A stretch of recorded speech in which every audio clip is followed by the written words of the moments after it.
Good afternoon.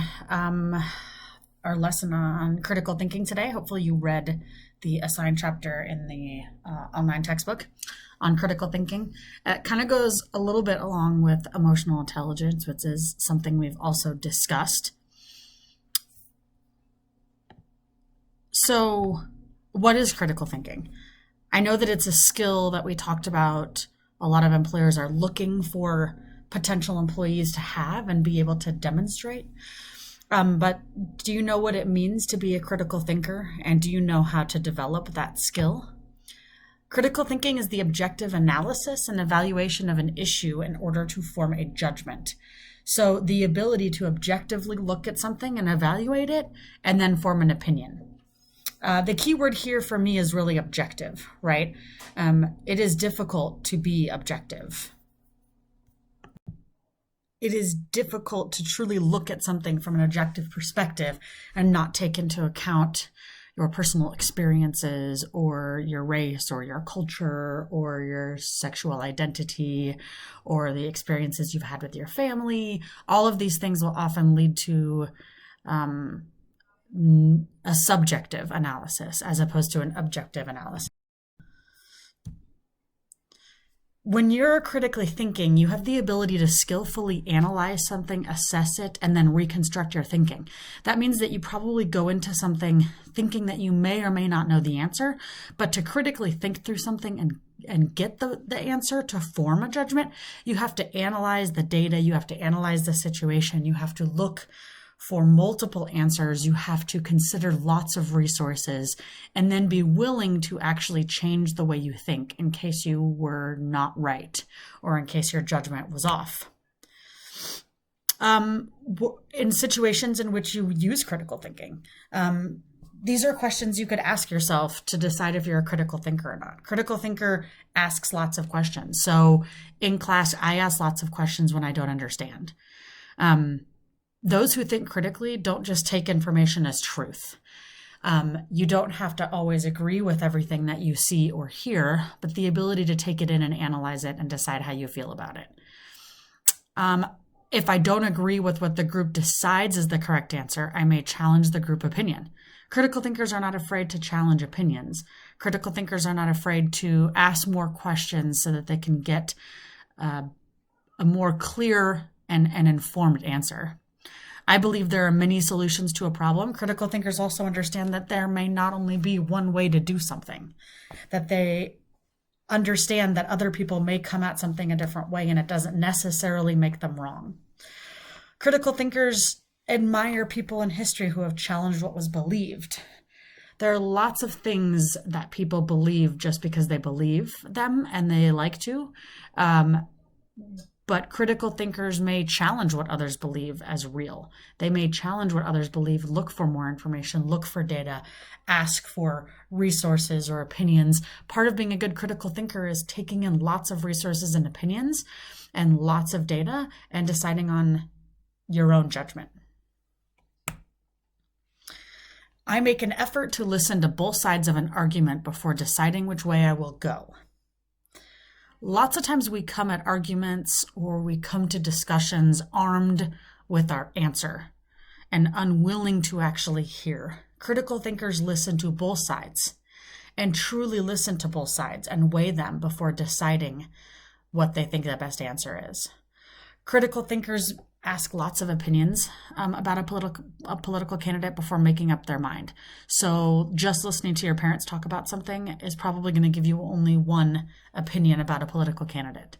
Who else can you talk to? Can you talk to people that maybe don't look like you, people that maybe grew up different than you did, people that may come from a different perspective? It's one thing to get a feeling for a political candidate based on talking to a bunch of rich people. But you may not understand how people who are not as wealthy might view that candidate because their policies may affect them differently.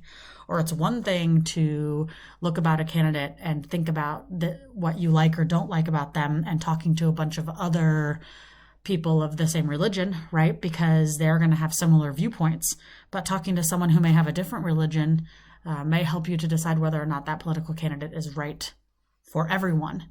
And so thinking about how you come to conclusions. Critical thinkers aren't afraid to challenge their belief system if they learn something new. That is really hard for a lot of folks. It is difficult when something you hear challenges other things that you've believed for your whole life or a majority of your life. But critical thinkers aren't afraid to take in new information and change the way that they feel or the way that they view things. And critical thinkers often are not intimidated by authority figures. Not everybody is a critical thinker, and not everybody is a critical thinker all the time. Sometimes we only think critically in some situations and not others. I know quite a few folks who think very critically in certain situations, but when it comes to things like religion or politics, may be unable to actually learn and hear from others, and can't critical think in those scenarios. Critical thinkers often are not intimidated by authority figure. Doesn't mean they don't respect people of authority. It just means they aren't intimidated by them, because critical thinkers know that they have the ability to come to their own conclusions and to listen to both sides of the story. Can you think about a time when your beliefs were challenged and or changed? That's what I'm going to ask you to write about in the discussion this week and share with others. When were your beliefs challenged and or changed, and how did that change you? What does it feel like when someone challenges your beliefs? What did you do about that scenario? I want you to share with the class a time when you felt challenged by someone or something, and how that felt and how it affected you, and how you handled it. Bloom's taxonomy. So you probably have learned about this in science class at some point. I don't know if it sounds familiar to a lot of you. Bloom's taxonomy is there are basically 6 skill levels of learning. And these skill levels actually are chronological. So you basically start at 1 and work your way up. So sometimes we talk about scales of learning or scales of other things where you can sort of go in and out of phases or jump around. But Bloom's taxonomy is believed to be have to happen in order. And so if you think back to how you learned as a child, and then maybe how you're learning now, you'll start to see through your education how the education system and others expected you to evolve. So for starters, remember, recognize or recall information. This is kind of the basic form of being able to learn. So you are able to recognize something or recall something that you're given. So in kindergarten, they show you a picture of a red hat and then they ask you what it is. That is very, very basic learning. The second level is to understand. That's not just to recognize or recall information. That's the ability to restate, report, or explain it to someone else. It's one of the reasons why growing up, maybe you had to learn a spelling word and a definition, but then you actually had to be able to restate the definition to someone. So it's one thing to know what something is. It's a different thing to be able to explain it to someone else. So that is, in its most basic level, understanding. The third is the ability to apply the information that you've learned. So you recognize it, you can remember it, you can explain it to someone else, but now you can actually apply it, relate to it, or further develop it. You can demonstrate how this might work. So you don't just recall the picture of the item, but you can explain what the item is, so maybe the Constitution of the United States, but now you can actually apply your knowledge of the Constitution of the United States to an argument, or you can demonstrate how you understand why the Constitution of the United States is important, what it includes, and being able to actually relate to it and relate others to it. The fourth level of learning, the fourth skill level, is to analyze. So now, not only that, but not only can you apply information that you've learned, but you can break down or distinguish parts of something into its pieces. So a good example of this might be being able to say, I can understand that a caterpillar turns into a butterfly. I can kind of explain that. I can actually demonstrate to you what that development looks like. But now I can actually break down the individual parts between caterpillar and butterfly and understand each material and each piece on its own, not just as a whole. The ability to then, as a fifth learning level, evaluate. That means you are able to judge or check information and even critique the value of material for its given purpose. We talk a little bit about this when we talk about evaluating sources for your paper, that you read the information and you broke down the information, you understand what you're given, but now you need to check and make sure if the value of the material actually makes sense for the given purpose. And maybe even critiquing the value of the material that you've been given. The last step is the ultimate layer the ultimate skill level of learning. And it is to be able to create. That is, I don't even know if I can create, but it's to put parts together to form a coherent or unique whole. So this requires some sort of inventiveness. This is the ultimate level of learning. This is like when a scientist learns something, analyzes it, breaks it down, critiques their own material, figures out if it's going to serve its purpose, and now they actually create some sort of a medicine or some kind of a new process for something. They're able to put all of these parts together that they learned and create a new whole. This is a level of inventiveness that not a lot of people reach.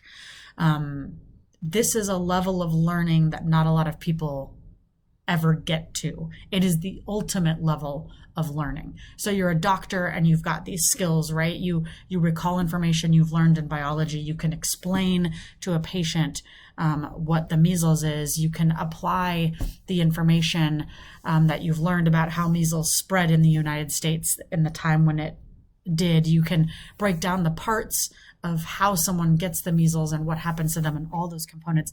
Then you can evaluate that material and judge it and make sure it's correct. And then you can put all that together to form potentially a new plan to react to a pandemic or a new plan to cure the measles, right? I mean, these are really high levels of learning that we're talking about here. So what are the three main steps to being a critical thinker? The first and most important step is to ask a question. Not just one question, but probably a lot of questions. If I give you some information and I say Donald Trump is a terrible president, the first thing you should say to me probably is, well, why do you think that? What decisions has he made that you don't like? What makes you think he's not fit? Or, right, you want to ask questions. You don't just agree with what I said because I said it, and you don't just disagree because in your heart that's how you feel, but you ask questions to further understand my perspective. Then you consider multiple points of view. Okay, Molly says Donald Trump is a terrible president, but I'm going to talk to a lot of other people and see what they think. And I'm going to talk to people who don't look like me or didn't grow up like me, who might be older than me or younger than me, who might have a different religious background than I do, who might have a college degree or not have a college degree. I'm going to consider multiple points of view. And then I'm going to take all those things to draw conclusions. Now, this sounds like a very scientific thing to say, right? But we can do this even in our social life and in our daily life. If somebody says something to you, mom or your dad or your brother makes a comment about something and you think to yourself, so, your brother says, oh, they're putting out a stimulus check and that's stupid. Nobody needs that. That's not going to help me. You say, I'm going to ask more questions about why they feel this way. I'm going to talk to some other people about the stimulus check because I'm curious about how other people might feel about this. Maybe I'll read some articles or talk to some friends or read some Facebook posts or call my family and just see what they think about it before I decide how I feel about it, because that will give you more information, and more information generally leads to better decisions. So how can you develop your critical thinking? We've talked about how you can develop your emotional intelligence, but how can you develop to be a better critical thinker? Reflect and practice, right? Think about times when you maybe haven't taken the time to critically think, and when opportunities come up, instead of just agreeing or just disagreeing with someone, maybe ask some questions and think critically and be willing to challenge even your own personal opinions and biases and views. I would say also redefine the way you see things. Put yourself in someone else's shoes. And talking about compassion and the ability to really think outside of your own bubble. Your opinion about, a political figure or a political policy or a person at the institution, like the Weber state president, it's coming from a certain space. You have probably a certain religious affiliation or a certain socioeconomic background that informs why you feel the way you do. And so it's really important to redefine the way you see things. Try to put yourself in someone else's shoes. If you come from money, you may not understand why a politician is widely disliked by someone from a lower socioeconomic class. But if you talk to someone in a lower socioeconomic class, maybe you could have a different perspective. Maybe you could see things from a different perspective. There's a problem, I think, with Facebook and social media, and I'll be the first to admit that at times I've had issues with the way that people interact on social media, and I frequently found myself wishing that I did less of it. Facebook, Instagram, things like that, they're echo chambers. And what I mean by that is that, like, you mostly have friends that are very much like yourself. And when I say echo chamber, what I mean is that you say things or have political thoughts or share stories or share perspectives that are right in view and in line with how you feel, think, look, and act. And then everybody in your Facebook land echoes those same statements. They like it, they repost it, and all you hear and see are mostly things that agree with you, that further affirm for you that your beliefs and feelings are right. Those social media platforms are echo chambers. More often than not, what I see is that if someone that you're friends with, and I use friends loosely, disagrees with you or posts an article that you don't really like or challenges your beliefs, most likely you will unfriend them. And what happens when you get to that point is you just start to thin out your circle, and you're only seeing and hearing from people that look, talk, act just like you.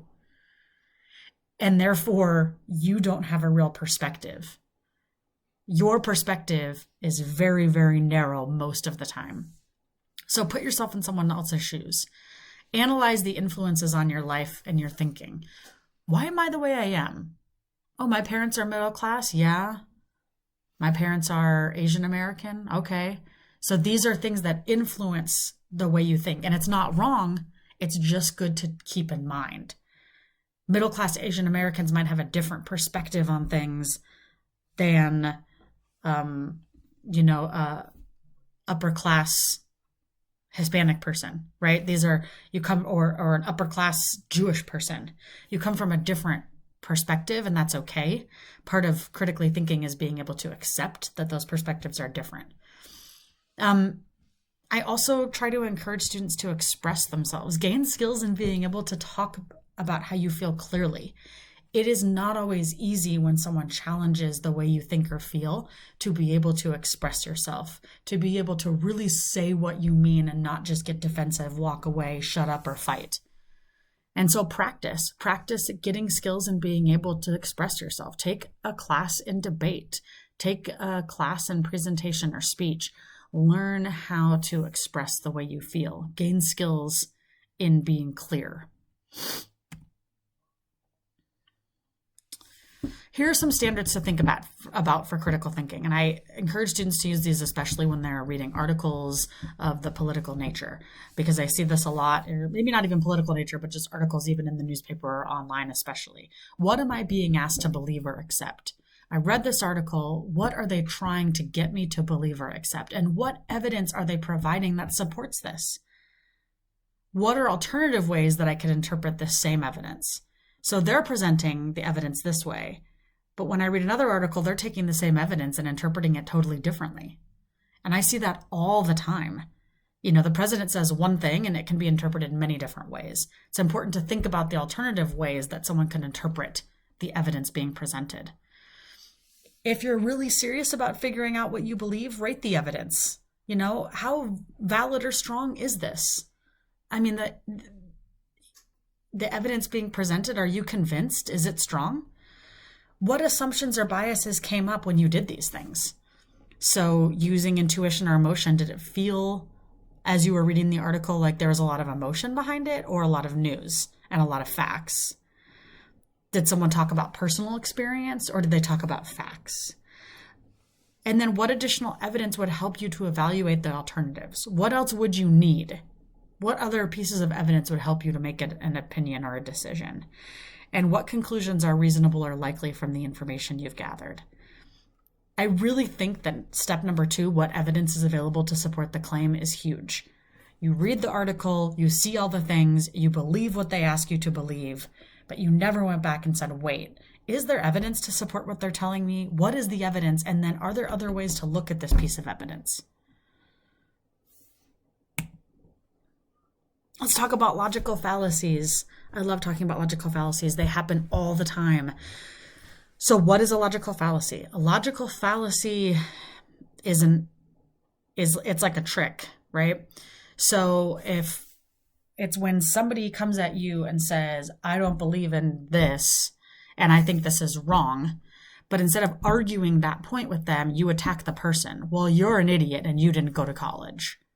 Okay, that's a personal attack. That's not an attack on the argument itself. It's a logical fallacy to attack the person instead of the argument or the conversation.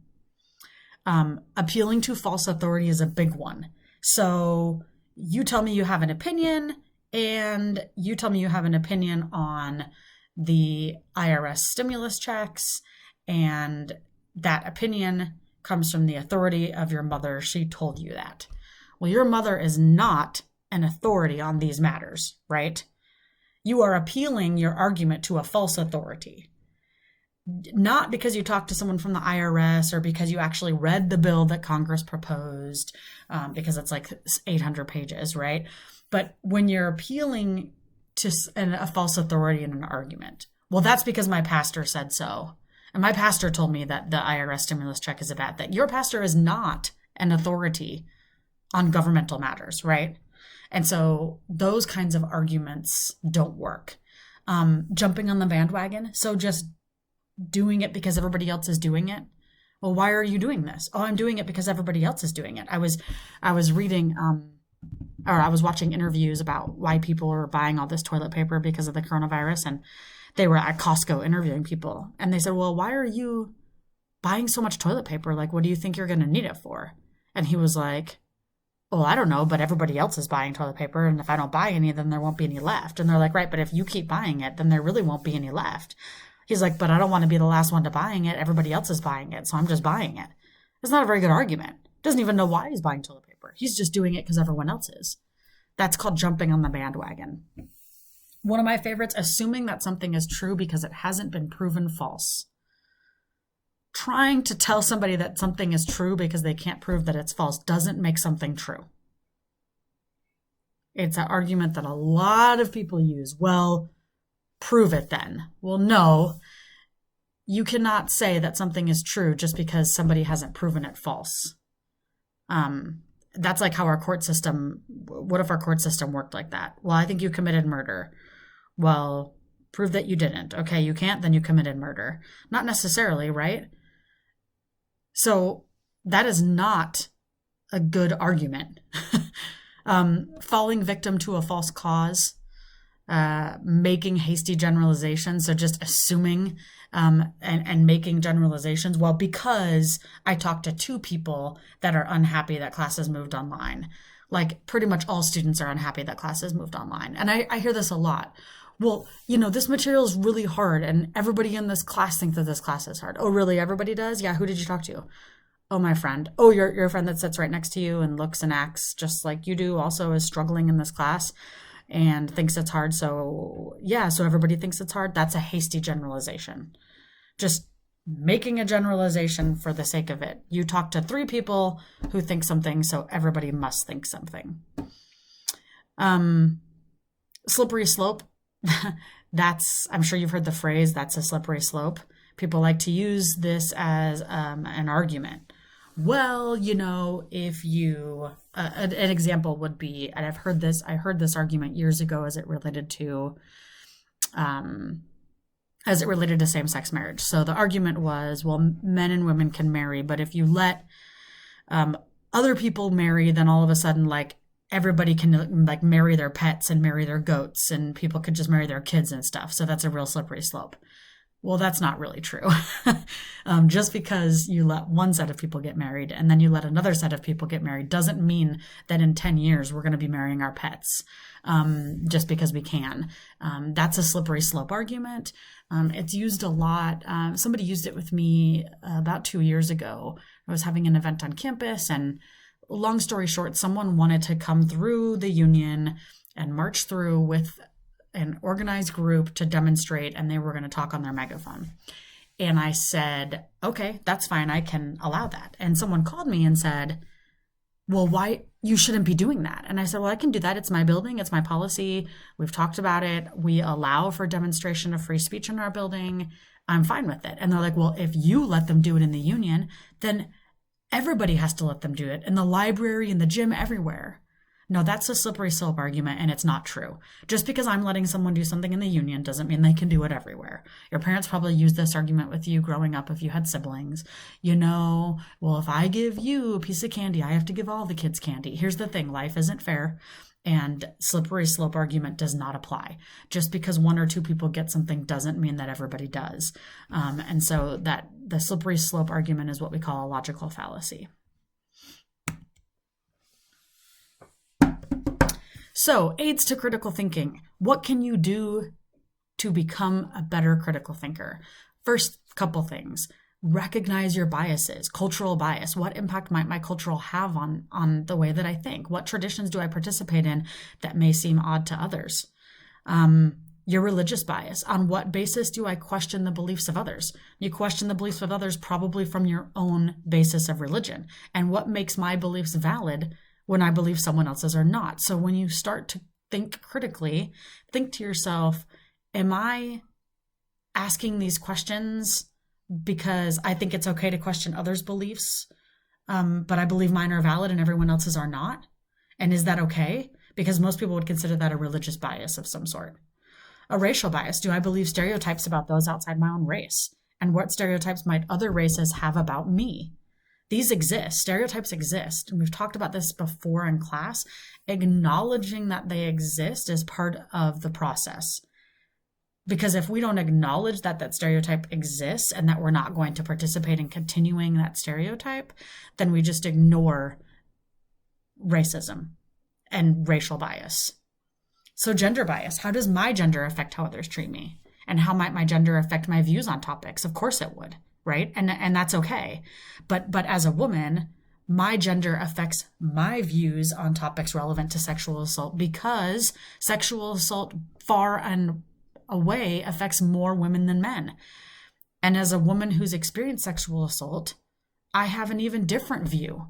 And how could a man have a similar view on this topic?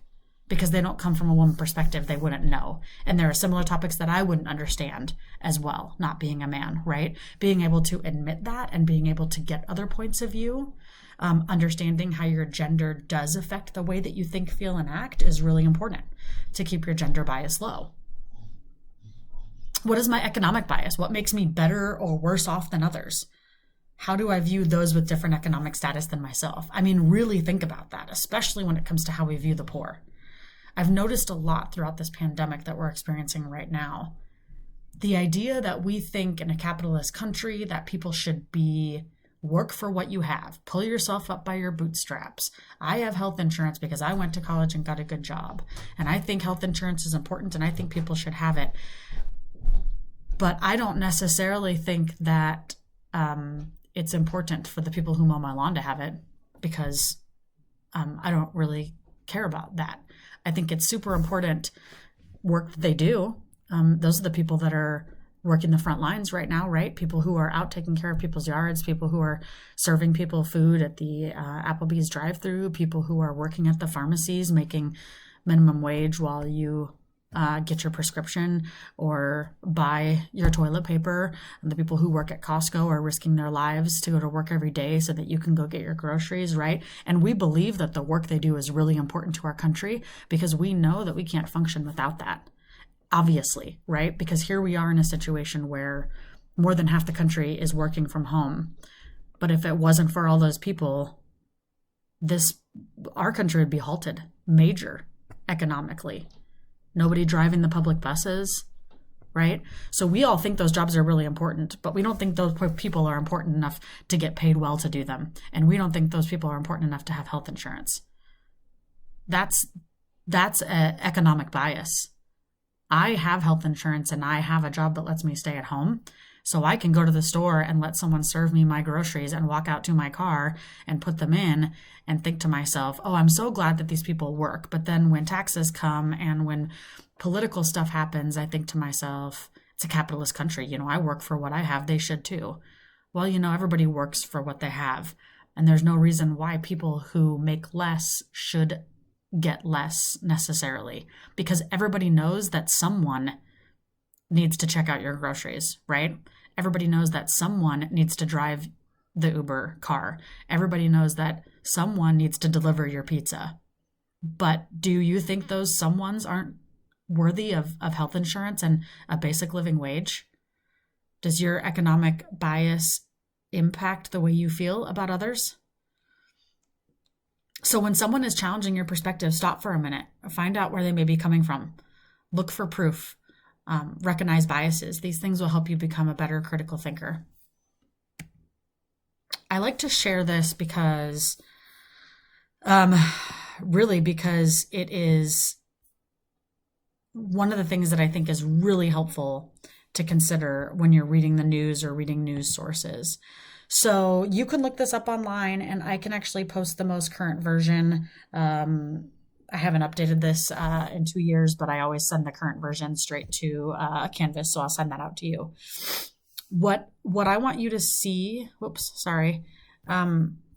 going to go back here. What I want you to see here is that news comes from all different places, and news is something you really need to think critically about before you take it in.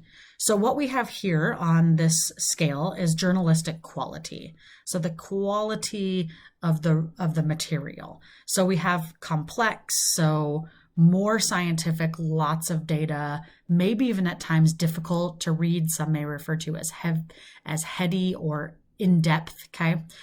From analytical to meets fairly high standards, pretty basic news, not a lot of journalistic integrity, sensational clickbait, things they want you to get excited about and click on that don't have really any journalistic integrity. Okay, so that's over here. On the bottom, we have our partisan bias. So from very liberal to extremely conservative. It's really important when you read articles and when you see things, a lot of it is over here, what we call sensational clickbait. You've seen it, Occupy Democrat stuff and InfoWars, The Blaze. There's almost no actual news, okay? There's almost no actual news. It is all utter garbage and conspiracy theory on either side of the political scale. It is sensational clickbait. It is something to make you get excited and share without actually doing any research. I saw some the other day. Someone posted an article from somewhere on this side, a lady that I used to work with at my old job. And it said something about, it was someone's post on Twitter that she reposted, and it said, I'm so sick of hearing people talk about the price of diabetes medication, insulin. I can go to insulin and get Walmart for $4, and so can you, blah, blah, blah. And I thought to myself, well, this doesn't sound true. So I did a little bit of research. Yeah, there is insulin for $4 at Walmart, but 97% of Americans don't need that kind of insulin. It is old, it is synthetic, and it doesn't work well for almost everybody who has diabetes. So that's not, so then she made some kind of extrapolation that, you should just, if you really want free health insurance, just get a job in the Army. And I was like, well, that's not really possible for everybody. And also, the VA system is actually pretty crappy. I don't think you should be referring people there because getting a job in the Army just so you can have health insurance is kind of a ridiculous argument because not everybody can actually be in the Army. Not everybody is qualified. Not everybody has the physical ability to join the Army.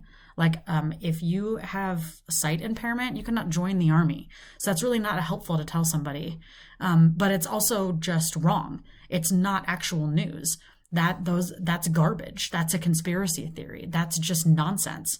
The same with the diabetes. And I wrote back to her and said, it's really not okay for you to share this like it's true, because while a very, like 1% of this statement is true, it is misleading, and you're trying to send the message that medication is fairly priced, get over it, diabetes medication is $4. You don't even, one, have diabetes or need insulin, and two, know anything about it. But here's an article to show you that that's not actually true, and that the diabetes medication and insulin available at Walmart for $4 that you're talking about does not serve 97% of the population that needs it. The rest of the medication is extremely expensive and cost prohibitive for most folks with diabetes. And that is a function of our political economy, pharmacies, pharmacy companies, etc., drug companies, patents, all of those things. But so it's really important to really look where the news is coming from that you're reading.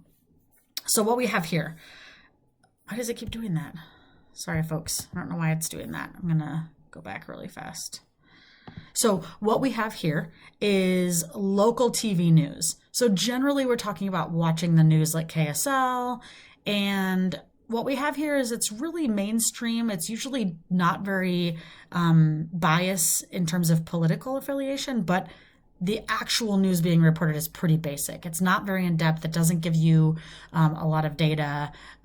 It's really not going to give you good knowledge to have a conversation with someone else about this topic. Where you want to look and see, these are my favorite right here. Do you see these big bubbles? Okay, these big bubbles here where Fox News falls. We got the Huffington Post over here. These are the bubbles. It says here, confirms existing biases, won't help you convincing others. Be careful how much you hang out here. So confirms existing biases. We talked about this in class. We like to read material that says exactly what we want it to say. If we like Republican information, we tend to just read Republican information. It says exactly what you want to hear. Your parents read Fox News, you consider yourself conservative, and you continue to just hang out right here, and you never go anywhere else. Well, guess what?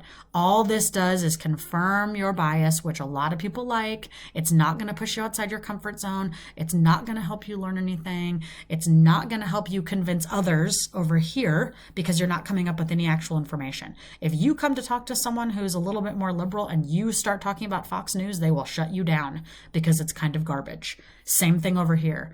If you are liberal and you want to come at somebody with the Huffington Post argument, good luck, because the folks over here are not going to be hearing this. It's hyper partisan. It's questionable. Now, it does meet higher journalistic standards. Where you want to hang out, generally in here. This is where we want to hang out. This is the kind of news. And so this, just so you guys know, this is updated every couple of months because journalism changes and news changes, etc. These are really great in-depth news resources. These are things that have data. These are things that have nonpartisan arguments. These are things that are a little more complex and harder to read, but generally have a lot better argument. These things in here right in the middle. We're meeting high standards, okay, but we're also don't have a lot of partisan bias. So CNN, not particularly liberal, but just a lot of sensationalized stuff. So it's not meeting high news standards. So this is where you want to spend time. And just so you know, these gray things are not ranked in any particular order. They're just things to consider. So this is where you want to spend your time, in the middle.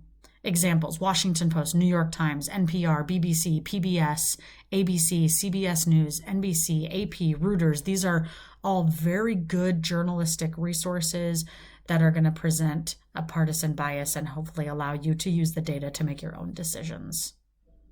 Over here, what does it say? Just know, this is garbage. This over here, garbage. And if you're going to read it, if you're going to follow them on Twitter or whatever, check your resources before you go posting. Check your resources before you go posting, because you are part of the problem if you continue to share this kind of information. Other people who aren't critical thinkers believe it's true and continue to pass it on. So here's a really good article on scientific studies on critical thinking. It's not an article, it's a video. I thought it was fascinating to read.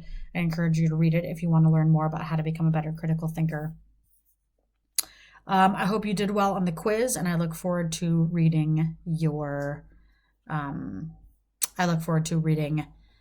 thoughts on the discussion question I'm going to pose online.